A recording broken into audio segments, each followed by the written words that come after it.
Happy birthday to you. Happy birthday to you. Happy birthday, Mehru Sasa.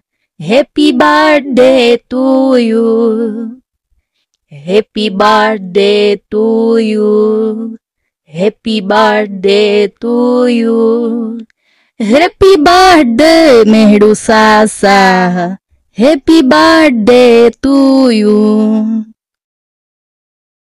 মোৰ অতি মৰমৰ দেশৰ ভৱিষ্যত কণ ভাইটি ভণ্টি হওক তোমালোকে মোক বিচাৰি আহি এই ঠাইত মোৰ জন্মদিন উদযাপন কৰাৰ বাবে মই নথৈ আনন্দিত হৈছো আৰু তোমালোকলৈ মোৰ ফালৰ পৰা বহুত ধন্যবাদ আৰু কৃতজ্ঞতা জ্ঞাপন কৰিছো আজিৰ দিনটো তোমালোকৰ শুভ হওক মংগলময় হওক আনন্দময় হওক তাকে কামনা কৰিছো আজিৰ দিনটোত তোমালোকে যিমান পাৰা ফূৰ্তি কৰিবা নাচিবা গান গাবা এটা কথা তোমালোকৰ বাবে মই পৰমান্ন আমি থৈছো অকণমান খাই যাবা বহুত ভাল লাগিব